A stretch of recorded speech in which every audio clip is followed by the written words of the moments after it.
Continue करते हैं session. हमारी लास्ट जो बात हुई थी वो रैंडमाइज क्लिनिकल ट्रायल्स, शायद ये टर्म हमने बात की थी, पंचव्य वाक्य की मेन बात की थी, तो वहीं से कंटिन्यू करते हैं। तो पंचव्य वाक्य, प्रतिज्ञा हेतु उदाहरण उपनयन निगमन, इनको आपने समझ लिया कि मॉडर्न रिसर्च में किस तरह इनको कोरिलेट करते हैं। प्रतिज्ञा हमारी हाइपोथेसिस है, तो हाइपोथेसिस आपको समझाई कि आप जो स्टेटमेंट प्रूव करना चाहते हो ना, कि जैसे आपने कहा किसी मेडिसिन के लिए कि ये अच्छा काम करती है, तो वो आपकी हाइपोथेसिस होगी, आप ये बात प्रूफ करोगे। ठीक। एक हेतु है, उसके रीजन देने होते हैं, ऐसा आप किस आधार पे कह रहे हो, कुछ उदाहरण देके उस चीज को सपोर्ट करते हो, है ना। एग्जाम्पल उपनयन क्या है, कोरिलेशन और कंपैरिजन, कि किसी ड्रग के साथ आपने उसको कंपेयर किया, फिर तो भाई मेरी ड्रग इतना काम कर रही है, दूसरी कितना काम कर रही है, तो उपनयन उसको कहते हैं कंपेयर करने को। और निगमन है फाइनली आप जो कंक्लूड कर रहे हो और जो आप बात कह रहे हो, लास्ट है कंक्लूजन, कि क्या निष्कर्ष निकला, आपकी बात ठीक निकली या गलत निकली। ठीक। आरसीटी एक टर्म है, आपको पता होना चाहिए, रैंडमाइज क्लिनिकल ट्रायल है। तो रैंडमाइजेशन का मतलब बताया, रैंडमाइजेशन का मतलब ये है कि रिसर्च में जो ऑब्जेक्ट है हर एक के पास इक्वल चांस है। उस स्टडी में मान लो कोई ड्रग दे रहे हो आप, कि किसको मिलेगी किसको नहीं मिलेगी, तो ये चीज बिल्कुल रैंडमाइज होती है, तो हर एक के पास इक्वल चांस है कि उसको वो चीज मिले या ना मिले। समझ गए, तो वो था रैंडमाइजेशन। कुछ उदाहरण दिए थे ड्रग्स के, कैसे उनके गिरने के आधार पे या उनसे साउंड जो होता है उसके आधार पे पहचानते हैं। तो वो डलन के अनुसार है, सोशल कमेंट्री में उन्होंने बात लिखी है, तो कुछ खास नहीं है कि आपको रटना हो। जैसे मनुष्यों में फिंगर प्रिंटिंग होती है, और आप लोग जानते होंगे, फादर ऑफ फिंगर प्रिंटिंग पढ़ चुके हो, बोलो।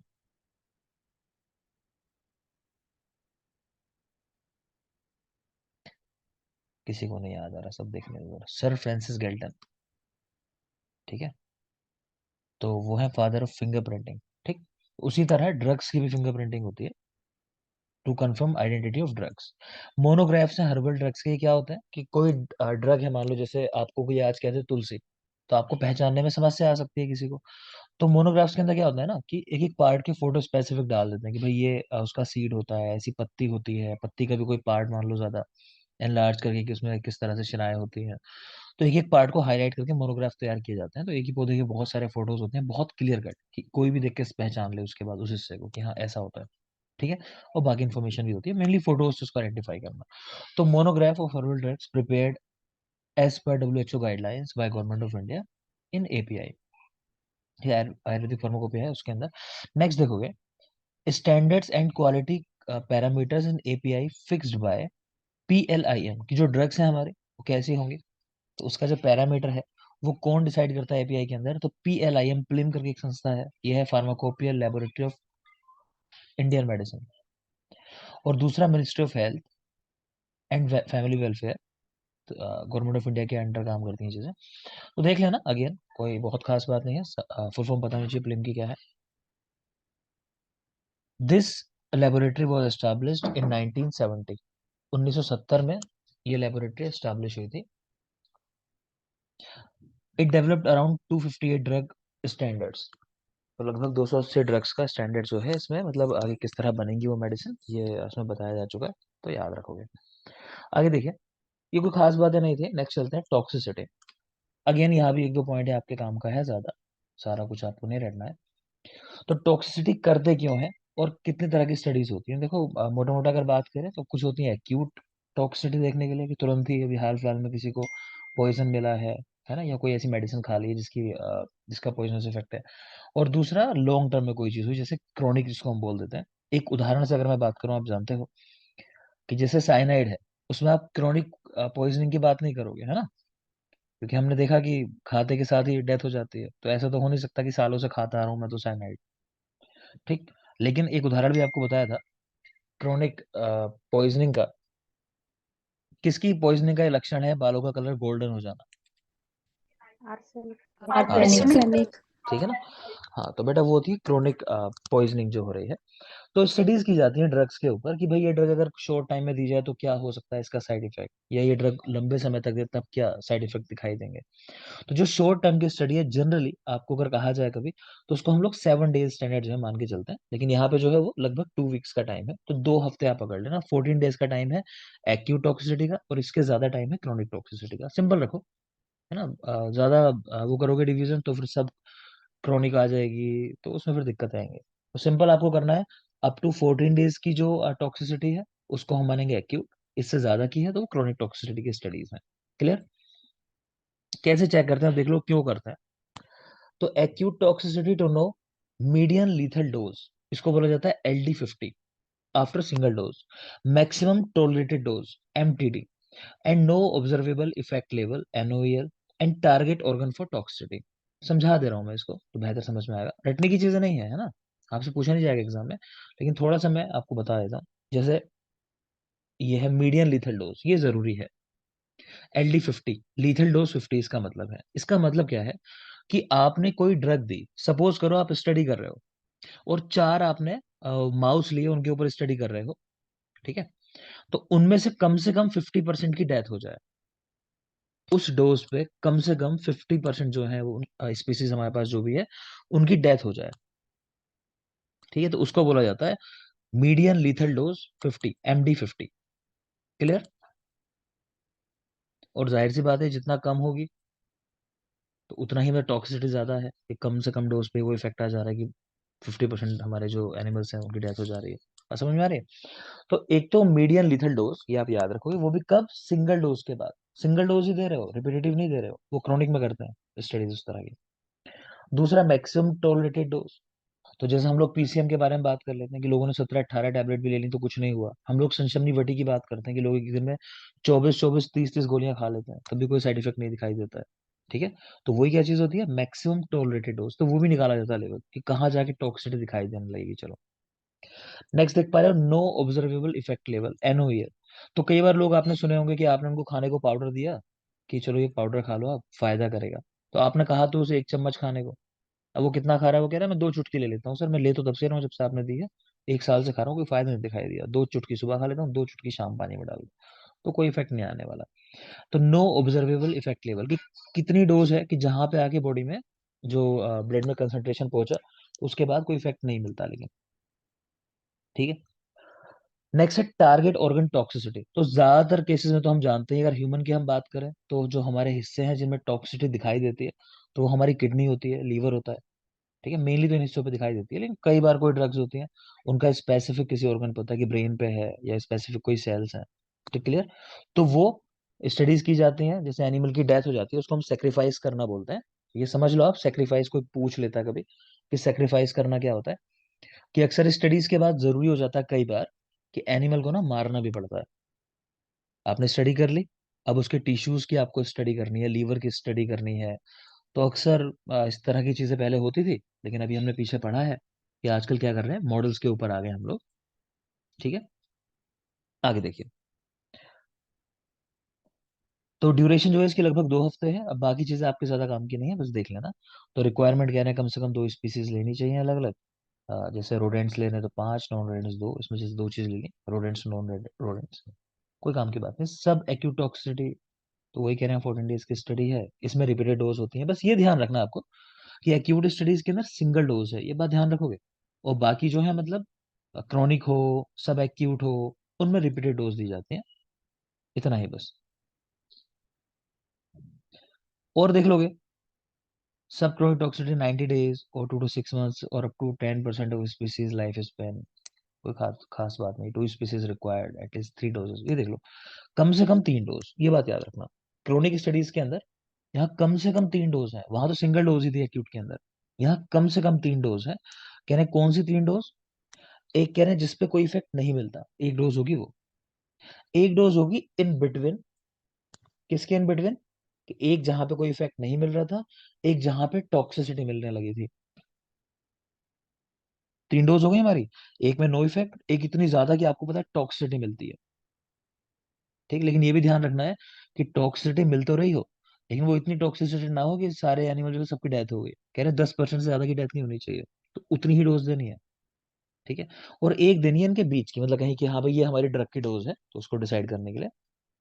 अगेन आपसे सवाल नहीं पूछा जाएगा इस पे भी, समझ आता है नहीं आता है कोई बात नहीं है, मैं आपको सिर्फ एक्सप्लेन कर देता हूँ कि आपको समझने में आसानी हो चीजें थोड़ा सा, ठीक है, ये इस पे सवाल नहीं आते ना आपसे पूछा जाएगा इस लेवल पे, कोई ऐसा नहीं है ना हमारे बीच जो PhD का एग्जाम देने वाला, क्योंकि उनके लिए तो फिर काफी डिटेल में जाना पड़ता है, ठीक है।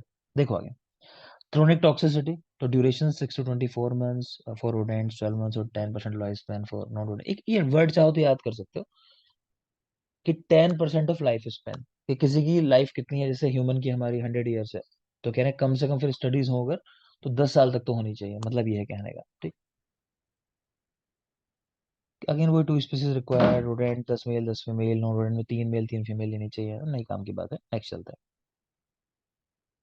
आगे देखोगे आयुष गाइडलाइंस रूल 170। ठीक है, कुछ खास। नेक्स्ट देखो सीडीएससीओ, फुल फॉर्म याद करोगे इसकी, central drug standard control organisation, full form याद होनी चाहिए। सीडीएससीओ क्या फुल फॉर्म है इसकी? तो central drug standard control organisation. अब ये रटने की बात नहीं है, क्या काम करती होगी, नाम से समझ में आ रहा है, ड्रग्स का जो स्टैंडर्ड है कि वो क्या होना चाहिए। ठीक है, सीडीएससीओ। अब स्टडीज की ना दो गाइडलाइंस हैं, ओईसीडी देख पा रहे हो आप यहाँ पे, मतलब organisation for economic cooperation and development, OECD full form है। इसकी गाइडलाइंस है स्टडी के लिए, इस पे सवाल आ चुका है। ठीक, आपके लेवल पे नहीं आया, अगेन क्वेश्चन जो है पीएचडी लेवल पे आया है, लेकिन आप देख सकते हो इसकी एक गाइडलाइन है ओईसीडी 425 और एक है ओईसीडी 423, दोनों एक्यूट ओरल टॉक्सिसिटी के लिए स्टडीज हैं, एक्यूट ओरल टॉक्सिसिटी के लिए। ये गाइडलाइंस जो है 423 भी और 425 भी। सवाल लेकिन इसमें नहीं था, सवाल ऐसा पूछा था उन्होंने कि इनमें से कौन सी गाइडलाइन है जिसको अप एंड डाउन प्रोसीजर भी कहा जाता है, हमें ड्रग डोज को बढ़ाना कम करना इस तरह करके स्टडी करते हैं। ठीक है, कि बढ़ा के कभी कम करके देखते हैं क्या होगा, इफेक्ट क्या आएगा। तो वो जो है 425 है, और एक है 423, वो है एक्यूट टॉक्सिक क्लास मेथड, उसमें एक फिक्स डोज होती है। तो आप याद रखोगे ओईसीडी 425, यह है up and down procedure for acute oral toxicity, इस तरह करके आपको याद रखना है। OECD guideline 425, up and down procedure for oral acute toxicity, acute oral toxicity. Clear है? 425 याद रखना, ओईसीडी, ओईसीडी की फुल फॉर्म याद रखोगे। फुल फॉर्म जितनी भी आएंगी रिसर्च में सारी जरूरी है बेटा, वो आपको याद करनी है, मैं कहूँ चाहे ना कहूँ। ठीक है, क्योंकि आपके लेवल पे सवाल बहुत डिटेल में नहीं जाता है, सिर्फ इतना ही पूछ लेता है कि फुल फॉर्म बता दो, है ना, पता चला हम पढ़ते जा रहे हैं, बहुत डीप नॉलेज है हमें और बेसिक फुल फॉर्म ही नहीं निकाल पाए, क्वेश्चन चला गया वहाँ, तो वो नहीं होना चाहिए। और 423 है एक्यूट टॉक्सिक क्लास मेथड, दोनों के नाम याद रखोगे। नेक्स्ट चलते हैं, प्री क्लिनिकल रिसर्च। तो देखो क्लिनिकल रिसर्च जो होती है वो ह्यूमंस के ऊपर होती है, उसके पहले प्री क्लिनिकल रिसर्च होती है। तो जैसा मैंने कहा कि वो जैसे एनिमल्स के ऊपर या माइक्रो ऑर्गेनिज्म के ऊपर स्टडी की जाती है, तो ये होती है प्री क्लिनिकल रिसर्च, के पहले ही देख लिया, है ना। आप ऐसा नहीं करोगे साइनाइड सीधे ह्यूमन को खिला के देखोगे, लाइफ तो सारी जरूरी है, लेकिन फिर भी कंपैरेटिवली ऐसा माना जाता है कि एक इंसान का जाना और एक मान लो चूहे का चला जाना, तो आप क्या प्रीफर करोगे, है ना, चूहे की डेथ प्रीफर करोगे, करना नहीं चाहिए, लेकिन इसलिए वहां एक टर्म यूज की है, सेक्रीफाइस। मैंने एक टर्म बोली ना आपको, सेक्रीफाइस इसीलिए है कि वो भी मतलब उसने एक कुर्बानी दी, मतलब हमारे लिए, मतलब एक अच्छा काम किया वो माउस को जिसको हमने मारा, कि उसने अपनी जान दे दी हमारे लिए, तभी टर्म वहां पे आई सेक्रीफाइस करना, वरना कह सकते थे कि चूहे को मार दिया। ठीक है, तो ऐसा नहीं होता है, वही रेस्पेक्ट शो करते हैं। खैर वापस आ जाता है, तो माइक्रो ऑर्गेनिज्म या एनिमल्स के ऊपर की जाने वाली स्टडीज जो होती हैं प्री क्लिनिकल स्टडीज होते हैं। अब यहां से बहुत जरूरी है, ये आपके लेवल में पूछा जाता है, तो ध्यान से देखोगे। तो क्लिनिकल ट्रायल्स ये ह्यूमंस के ऊपर होता है, तो देख लेते हैं। ड्रग एंड कॉस्मेटिक एक्ट आया था 1940 में, फिर इसमें कई बार सुधार हुए हैं, होते रहते हैं। ठीक है, तो 1940 ये मेन आप याद रखोगे, 45 आपके लिए खास नहीं है कुछ। 1956 में बल्कि सेकंड टाइम जो चेंज हुए थे मेन, 1956 में हुए थे, 45 में कहने रूल आया था। आपको दो चीज याद रखनी है, 1940 और 1956, ये 45 में चक्कर में नहीं पड़ोगे आप, 40 और 56। ठीक, इसमें कुछ शेड्यूल्स हैं, तो शेड्यूल ई है जैसे, तो वहां क्या है, जो पॉइजनस ड्रग्स होते हैं जिनके अंदर पॉइजन होता है, वो ड्रग कहाँ रखी गई है, शेड्यूल ई के अंदर, ये आपको याद होना चाहिए। एक है शेड्यूल एच, वो है प्रिस्क्रिप्शन ओनली मेडिसिन के लिए। तो कुछ ड्रग्स होती हैं जो ओवर द काउंटर आपको मिल जाएंगी, ओटीसी, कि आप गए दुकान पे खरीद के ले आए पैरासीटामोल। ठीक है, कुछ होती हैं कि लोग एल्प्राक्स खरीदने जाते हैं, तो दुकान वाला कह देगा कि प्रिस्क्रिप्शन दिखाओ। ठीक है, वो अलग बात है, आप कह दो कि मैं डॉक्टर हूँ तो वो एक दो टैबलेट दे दे, अक्सर ऐसा हो जाता है, लेकिन जनरली आपसे बोलेगा कि प्रिस्क्रिप्शन दिखाओ, तब देगा। ठीक है, तो वो होती है प्रिस्क्रिप्शन ओनली मेडिसिन, तो ये है शेड्यूल एच के अंदर। शेड्यूल एम और शेड्यूल टी, ये जीएमपी से रिलेटेड है। जीएमपी की फुल फॉर्म पूछ लेता है, पता होना चाहिए, गुड मैन्युफैक्चरिंग प्रैक्टिसेस। मैन्युफैक्चरिंग करते हैं। अच्छी बात है बेटा, है ना, कि आप जो दवाइयां बनाते हो, मैन्युफैक्चरिंग करते हो, तो उसके गोल्ड स्टैंडर्ड्स हैं कुछ कि आप उनको फॉलो करते हो नहीं करते हो, भी साफ सफाई बहुत चीजें हैं, एरिया कितना है आपके पास, मशीनें कैसी हैं, ठीक है। तो जीएमपी सर्टिफाइड, अब से देखोगे जब ड्रग्स आयुर्वेद की देखना आप, कितनी भी खराब कंपनी हो उस पर लिखा होगा जीएमपी सर्टिफाइड, है ना। वो इसीलिए लिखा होता है कि उनके 20-30 जगह पे उनका काम चल रहा है, कोई एक अपना जो है प्रीमाइसेस वो अच्छा कर लेता है, उसके लिए जीएमपी सर्टिफिकेशन करा लेता है, और फिर सबको उसी नाम पे चलाते हैं कि हमारी कंपनी जीएमपी सर्टिफाइड है। वो ऐसा दिखाता है, ये नहीं क्या दिखाता कि ये जो बैच बना है ये वहां से बना या नहीं बना है, वो कंपनी लेकिन हमारी जीएमपी सर्टिफाइड है, वो इस तरह के दिखाते हैं, ठीक है। तो शेड्यूल एम शेड्यूल टी के अंदर ये चीजें हैं। आपसे लेकिन सवाल पूछा जाएगा इनमें से किस में जीएमपी की बात है, तो जनरली एम नहीं देगा आपको, टी ही देगा ऑप्शन के अंदर। शेड्यूल टी स्पेशली आप याद रखना, एम का नाम नहीं देगा। एम में क्या है, वो रिक्वायरमेंट्स बता रखी है क्या क्या चीजें होनी चाहिए, तो ये मैं आपको अलग से पढ़ाऊंगा एक पीडीएफ है इसकी भी, कितना एरिया होना चाहिए, क्या क्या चीजें हैं वो हम पढ़ेंगे बाद में। लेकिन फिलहाल आप याद रखना कि शेड्यूल टी के अंदर जो है सर्टिफिकेशन वो इसमें होता है। तो टी जीएमपी टी के साथ रिलेट करोगे। एक है शेड्यूल एक्स, इसमें कह रहे हैं नार्कोटिक ड्रग्स हैं। शेड्यूल एक्स के अंदर नार्कोटिक ड्रग्स, ठीक है। आजकल बड़ा स्कैम चल रहा है, मेरे पास भी कॉल आया था अभी रिसेंटली कि आप कहीं होटल में रुके थे क्या, मैंने कहा रुकता रहता हूँ, क्या आपका एक शिपमेंट गया है और कहाँ, तुर्की, कि वो वापस आ गया है नार्कोटिक्स की तरफ से। ये रिसेंटली मेरे साथ हुआ अभी कि आपका जो शिपमेंट है वापस आ गया। मैंने कहा ठीक है, तो तुमको पता चल गया, मैंने नहीं किया, तो उसको वापस कर दो, रहने दो, मैंने नहीं भेजा है, कि मुंबई से भेजा गया था। कह रहा हाँ सर ऐसा नहीं होता है, नार्कोटिक्स की पता है आपको क्या सामान था उसमें, कि उसमें कुछ नशीली चीजें थी इस तरह की। मैंने कहा चलो ठीक है, मैं बता रहा हूँ कि नहीं किया तो कैंसिल कर दो। फिर बोलता है कि नारकोटिक्स में जो इंस्पेक्टर है वो आपसे बात करना चाहते हैं, ठीक है। और ये शुरू कैसे हुआ था, पहले एक कॉल आया मेरे पास, उसमें वो कंप्यूटर जो बोलता है कि आपका शिपमेंट जो है उससे रिलेटेड ये कुछ बात है, अगर आप इंटरेस्टेड हैं तो एक दबाएं, दो दबाएं, इस तरह करके। तो मैंने बटन प्रेस किया, फिर वहाँ उनकी टीम ने उठाया। तो मैं उसको बोलता रहा कि ठीक है तुम फोन काट दो यार, मुझे नहीं करना ना, तुम काट दो।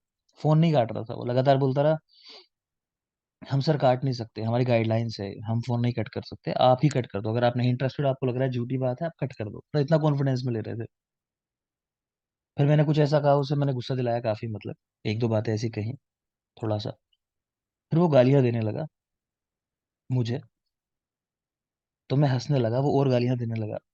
तो मैंने उसको बोला कि अच्छा तुम अभी बोल रहे थे फोन कट नहीं कर सकते, गाइडलाइंस में तुम्हारी नहीं है कंपनी की, है ना, कि तुम्हारे ऊपर कार्रवाई हो जाएगी, और अभी गालियां देने पे कुछ नहीं होता है।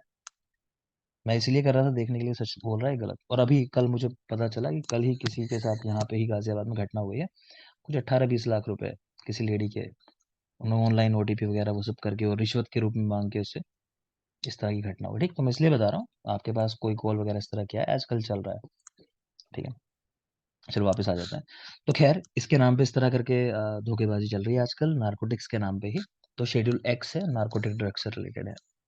नेक्स्ट है शेड्यूल वाई, तो ये है गाइडलाइंस ऑन क्लिनिकल ट्रायल्स, ठीक।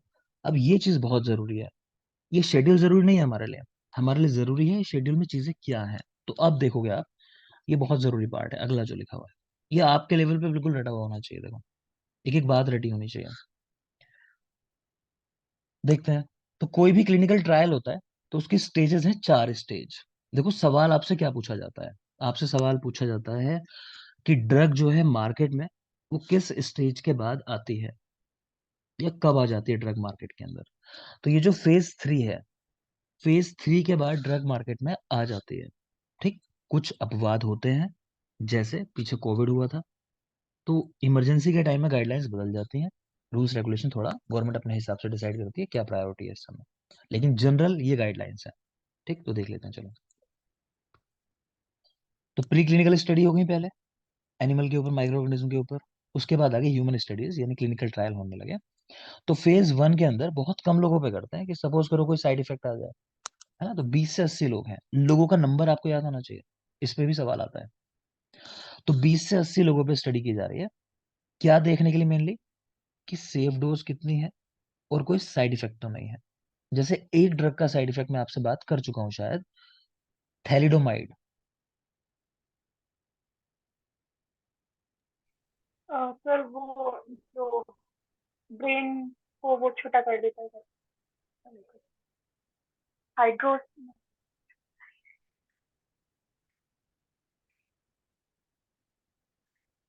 लिख दिया मैंने स्क्रीन पे। ठीक है, फोकोमेलिया। ठीक है। वो एक यूट्यूबर आता है, उसका भी आजकल काफी वायरल चल रहा है, आप लोगों ने देखा नहीं है? वो काफी हंसता है, फिर हंस के उसमें एक केस है जो सामने बैठा होता है। वो एक इंटरनेशनल सेलिब्रिटी है जिसके हाथ पैर नहीं है ना, यही उसने उसकी मदर ने किया था, थैलिडोमाइड ले ली थी, तो उसको फोकोमेलिया है, उसके हाथ और पैर नहीं है। तो एक यूट्यूबर आजकल दिखा रहे हैं, वो काफी हंसता है, और फिर अ, मतलब खुश होके वो करते हैं ना, हाथ से हाथ मारना, तो ऐसे उसकी तरफ हाथ करता है। तो आजकल काफी वायरल चल रहा है वो, तो उसी के ऊपर है, थैलिडोमाइड उसकी मदर ने ले ली थी, है ना, तो थैलिडोमाइड का ये साइड इफेक्ट है। तो खैर, तो ये साइड इफेक्ट्स होते हैं, तो आप वो भी याद रखना। तो फेज 1 20 to 80 लोग हैं स्टडी के अंदर, और सेफ डोज देखते हैं इसके अंदर, साइड इफेक्ट्स देखते हैं। अच्छा, सेफ डोज तो कभी भी हटेगा नहीं, ये पार्ट तो वो तो हमेशा ही देखा जाएगा आगे तक। सेफ्टी तो कभी नहीं छोड़ोगे ना, तो लास्ट तक ही चलती रहेगी। तो देख लो, फेज 2 के अंदर 100 से लेके 300 लोग हो जाते हैं। यहाँ क्या देखते हैं, इफेक्टिविटी देखते हैं, एंड टू इवेल्युएट सेफ्टी मोर। ठीक, तो सेफ्टी नहीं हटेगी कभी भी, सेफ्टी तो लास्ट तक ही रहना है, कि सेफ है या नहीं है ड्रग अभी। फिर फेज 3, 1000 से 3000 लोग, again to confirm effectiveness and safety. ठीक है, सबसे पहला काम क्या किया हमने, ये तय कर लिया कि कोई साइड इफेक्ट तो नहीं है इसका ड्रग का। ठीक है, प्लस इसकी सेफ डोज कितनी है, जिसके बाद कोई साइड इफेक्ट नहीं आ रहा है, मतलब पहले वो देखा हमने, पता चला कितनी भी अच्छी चीजें नुकसान कर रही है तो नहीं है, वो नहीं यूज करनी है। 20 से 80 लोगों पे ही करते हैं स्टडी। अब 100 से 300 लोगों पे कर रहे हैं। अब जो आपका मेन टारगेट है डिजीज को ठीक करना, अब उस पे देखोगे तो वहां इफेक्टिविटी देखी जाती है, कितनी इफेक्टिव है हमारी ड्रग उस चीज को ठीक करने में। और सेफ्टी को हम और ज्यादा इवेलुएट करते हैं। फेज 3 आ गई 1000 to 3000 पर्सन। तो यहाँ पे अगेन वही सेफ्टी देखना, और टू कंफर्म इफेक्टिवनेस। क्लियर। अब देखोगे phase 4, to large person group post marketing studies. तो ये क्या होते हैं, कि ड्रग मार्केट में आ गई, आपने कोई ड्रग लॉन्च कर दी, और उसके बाद डॉक्टर्स हैं या बाकी लोग समाज से जो भी जा रहे हैं, कंप्लेन्स जा रही हैं कि भाई इस ड्रग का साइड इफेक्ट आ रहा है। जैसे आप कोविड को ले लो, कि लोगों ने उस समय वैक्सीनेशन कराया, और अभी ये काफी स्टडी में ये बातें क्या चल रही हैं, कि शायद जिन्होंने वैक्सीनेशन कराया कि उनको हार्ट अटैक आने का खतरा ज्यादा देखा गया, या जिनकी उस तरह की ड्रग्स चली हैं, तो वो होती है मतलब पोस्ट मार्केटिंग स्टडीज, कि मार्केट में चीज आ चुकी है, अब उसके बाद धीरे धीरे धीरे डेटा इकट्ठा हो रहा है। तो आपसे ये सवाल, कि फेज 3 के बाद ड्रग मार्केट में आती है, ध्यान रखना, फेज 3 के बाद मार्केट में आ चुकी है, तो अब सैंपल साइज क्या हो गया, अब तो पूरी दुनिया है ग्रुप, है ना, जहाँ भी लाइसेंस ले रखा है 20 साल के लिए मिलता है जनरली, तो वहाँ जितने लोगों को डॉक्टर प्रिस्क्राइब कर रहा होगा मेडिसिन। आगे चलिए, principles of a good design. तो रेप्लिकेशन, रैंडमाइजेशन, लोकल कंट्रोल। तो पहले तो आप रेप्लिकेट कर सको, जो आपने एक बार किया उसे आप बार बार कर सको। ये रिपीटेबिलिटी बहुत जरूरी है स्टडीज के अंदर। ठीक, दोबारा सेम मॉडल आप रेप्लिकेट कर सको। रैंडमाइजेशन, ठीक है, तो प्रीफिक्स नहीं होना चाहिए, किसको क्या देने वाले हैं, क्या करने वाले हैं। और लोकल कंट्रोल, यानी एक आपके पास ग्रुप हो जिससे आप कंपेयर कर सको। लोकल कंट्रोल का मतलब है आप कंपेयर किसके साथ करोगे। नेक्स्ट चलेंगे टाइप ऑफ स्टडीज। स्टडीज दो टाइप की कह रहे हैं मेनली, ऑब्जर्वेशनल, इंटरवेंशनल। देखो ऑब्जर्वेशनल क्या होती है, बस देखा, बात खत्म। और एक होती है इंटरवेंशनल, कि जहां पे आपने देखा, आपको कुछ लगता है करना चाहिए, आपने कोई ड्रग दी, यानी कोई भी ड्रग दे रहे हो, कोई भी इंटरवेंशन कर रहे हो, तो वो interventional, otherwise observational. Observational studies, तो कुछ नाम लिखे हैं जैसे उनके, कि केस कंट्रोल हो सकता है, कोहोर्ट स्टडी हो सकती है, case series, cross sectional. Main इसमें क्या है, आपको कोहोर्ट का मतलब पता होना चाहिए, बाकी कोई बात आपके काम की नहीं है। कोहोर्ट के ही ये पर्याय के रूप में इस्तेमाल होते हैं, लॉन्गिट्यूडनल स्टडीज कह देते हैं।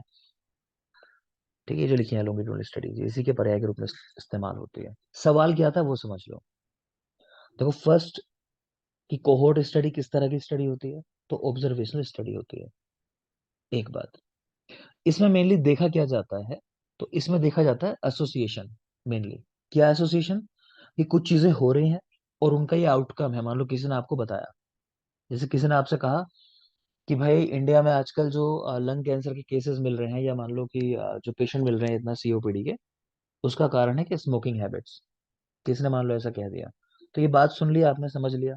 अब आप क्या करोगे, इसके ऊपर स्टडी करने लगे, आप ऑब्जर्वेशन करने लगे, अच्छा ये लोग बीड़ी पीते हैं, देखा क्या उनको हुआ, कि हाँ हुआ, है ना। तो मतलब ये बस ऑब्जर्व कर रहे हो और कुछ नहीं कर रहे हो। तो अब जो भी पेशेंट आपके आया ओपीडी के अंदर, सीओपीडी का, आप पूछा क्या बीड़ी पीते हो, उसने कहा हाँ पीता हूँ, ठीक है बस। तो अपना ऑब्जर्वेशन, अपना डेटा इकट्ठा कर लिया। अब सोर्स प्राइमरी हो सकता है, सेकेंडरी वो मैं आपको समझा चुका हूँ। डायरेक्ट आप ले रहे हो डेटा तो प्राइमरी हो गया। किसी हॉस्पिटल गए, उन्होंने बताया अपने डेटा में देखे कि अच्छा हाँ हमने हिस्ट्री ली थी, तो पेशेंट की हिस्ट्री मिली कि ज्यादा तो नहीं पीता बीड़ी, कि 4 मंडल डेली पी जाता है। मेरे बहुत पेशेंट है, उनसे पूछो कि बीड़ी पीते हो, नहीं कुछ खास तो नहीं। कि कितना पी लेते हो, 3-4 मंडल दिन के, बस। है ना, कई लोग कहते हैं कि हमने तो बिल्कुल नहीं पीते। पूछो कभी पी भी नहीं, पीते थे कि कब, कि 7-10 दिन हो गए, बड़ी दिक्कत हो गई थी, डॉक्टर ने कहा छोड़ दो, हमने छोड़ दी। है ना, तो लेकिन मिलेगी हिस्ट्री सीओपीडी के साथ। खैर, तो यही चीज कि वो एसोसिएशन ट्रू है या फॉल्स है। कई बार होता है कि हम सोच लेते हैं ऐसा, है ना, हमने एजम्पशन कर लिया, लेकिन वो बात ठीक नहीं होती, कोई और फैक्टर साथ में लगा हुआ है। बात समझ रहे हो? कि मान लो सीओपीडी के केस ऐसे मिलने लगे, छोटे बच्चों को मिलने लगे पॉजिटिव, तो आप नहीं कहोगे ना फिर कि बीड़ी के साथ होता है। तो आप सोचोगे और क्या हो सकता है पैसिव स्मोकिंग हो रही हो, या हो सकता है कोई और फैक्टर आ रहा हो। क्लियर? तो यही होती है कोहोर्ट स्टडीज। की कैसे जाती हैं, लंबे टाइम की स्टडीज होती हैं, ये ऐसी नहीं होती कि 2 दिन की स्टडी हो गई। ये ऐसी होती है कि 10 साल स्टडी चल रही है, कि हम 10 साल से डेटा ऑब्जर्व कर रहे हैं, कि जो लोग इस क्षेत्र में आते हैं 4-5 साल रहते हैं, उसके बाद उनको ये समस्या होने लगती है। मेरी बात समझ में आ गई? तो मेनली एसोसिएशन देखा जाता है फैक्टर्स के बीच में, और जो भी आपकी हाइपोथेसिस है उसके बीच में, कि ऐसा हो रहा है नहीं हो रहा है। प्लस दूसरा सवाल पूछा जाता है कि कोहोर्ट का मतलब क्या है, रियल मीनिंग इस वर्ड का क्या है। तो कोहोर्ट का रियल मीनिंग है, लिख लो, soldiers marching together, soldiers marching together.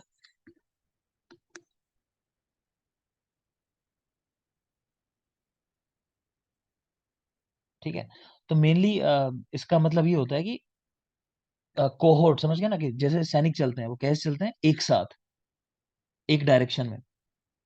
ठीक, तो इसका रियल मतलब ये है कि सोल्जर्स एक साथ डायरेक्शन में चलते हैं, तो उससे जो साउंड क्रिएट होता है, मतलब, ठीक है ना, तो उसके रेफरेंस में यूज होता है। तो कोहोर्ट का मतलब है कि एक साइड में आप स्टडी देख रहे हो, एक, चाहे तो बैकवर्ड स्टडीज होती हैं कि आप पास्ट में जाके कोई इवेंट स्टडी कर रहे होते हो, चाहे आप फ्यूचर में जा रहे होते हो कि आगे आगे क्या क्या होगा, इस तरह देख रहे होते हो, एक डायरेक्शन में जा रहे होते हो।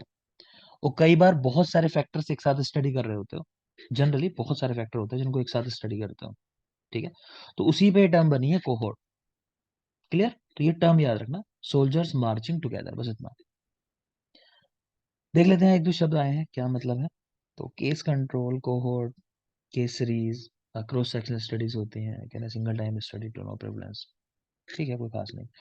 Longitudinal studies more powerful than other observational studies due to repeated observations. मैंने कहा ना कि बहुत सारे लोग बहुत लंबे समय तक आप स्टडी करते हो।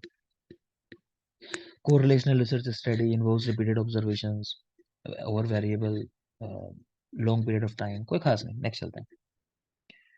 आगे देख रहे हैं, क्रॉस ओवर डिजाइन होते हैं, कुछ कुछ स्टडी होती है क्रॉस ओवर डिजाइन। ये क्या होते हैं? Each subject is given sequence of 2 or more treatments. Between treatments, washout period is given. हम टाइप ऑफ स्टडीज देख रहे हैं, पहले हमने देख ली ऑब्जर्वेशनल, वो बात हमारी खत्म हो गई, हम और कुछ बात नहीं कर रहे, सिर्फ कोहोर्ट की हमने बात की, हमने और कोई बात नहीं की, सब एक ही है। पर्याय याद रखना, longitudinal study is a type of cohort study, बस इतना। अब दूसरी स्टडीज की हम बात करें फर्दर, और कौन कौन से डिजाइन है और कौन कौन सी स्टडी होती है, तो एक स्टडी आ गई हमारी क्रॉस ओवर डिजाइन। ये इंटरवेंशनल में आती है, सब आगे जो पढ़ोगे आप। तो cross over design, each subject is given sequence of 2 or more treatments. Between treatments, washout period is given. मतलब क्या है? जैसे मैंने मान लो कोई स्टडी डिजाइन की, जैसे मेरी स्टडी की मैं बात कर लेता हूँ, कि मैंने वही विटिलिगो पे काम किया। एक ही एग्जांपल ले रहा हूँ कि आपको कंफ्यूजन ना हो बार बार, हर जगह वही बताऊंगा आपको। तो जैसे बाकुची थी मेरी ड्रग जो थी मेरे लिए, आप मान लो, है ना, उसके साथ कुछ और चीजें थी।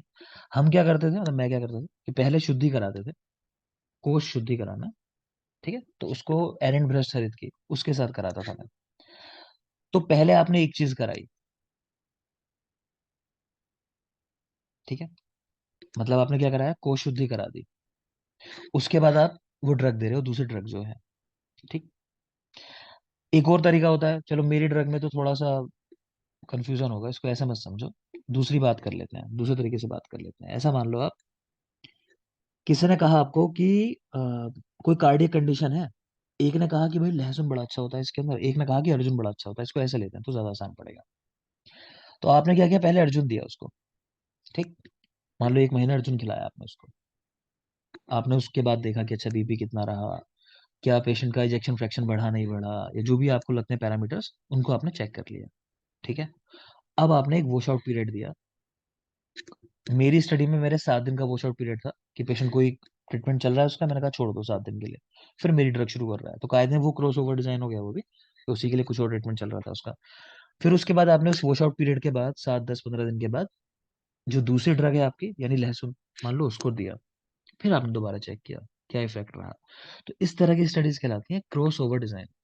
यानी एक ही व्यक्ति, एक ही ग्रुप को आप सेम एक ही डिजीज के लिए दो अलग अलग ड्रग्स दे रहे हो, और उनके बीच में एक गैप कर रहे हो जिससे कि पहली ड्रग जो दी थी उसको बॉडी से निकलने का पूरी तरह टाइम मिल जाए। वॉश आउट पीरियड इसलिए होता है कि आपकी किडनी जो है उसको बिल्कुल क्लीन कर दे, मतलब आपके ब्लड से निकाल दे उस चीज को, ओवरलैप ना करे इफेक्ट जो है। क्लियर। तो ये क्या है, क्रॉस ओवर डिजाइन। समझ गए होगे ना, कोई समस्या तो नहीं हो समझने में? कंपेरेटिव स्टडीज या नहीं कुछ कह सकते हैं ऐसा? कि बेटा कंपैरेटिव स्टडी कह सकते हैं क्या? हाँ, कंपेयर ही करेंगे इसमें भी, दोनों के बीच में करोगे कंपेयर ही। ठीक है।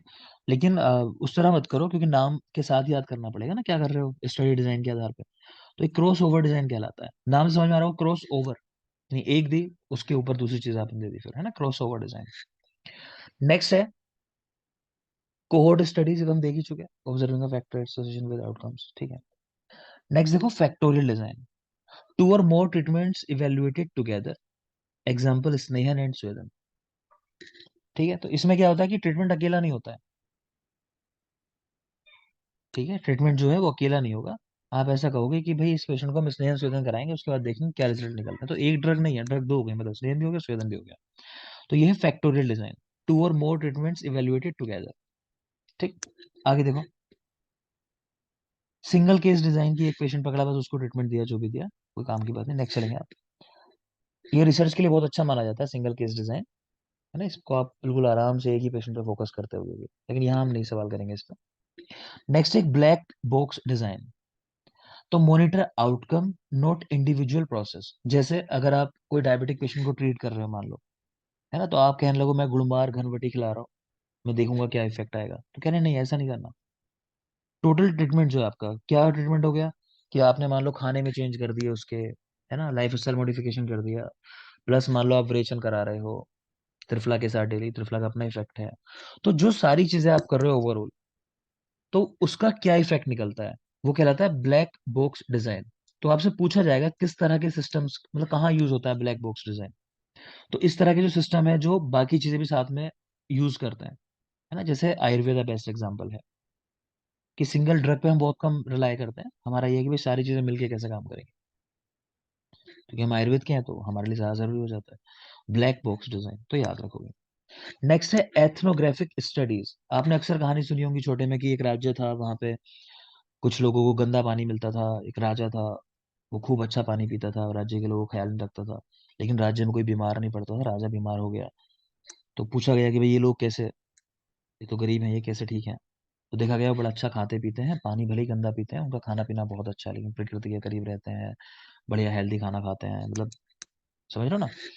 तो कई बार कुछ ग्रुप्स होते हैं, उनमें कोई खास चीज होती है कि ये लोग क्यों बीमार नहीं पड़ रहे।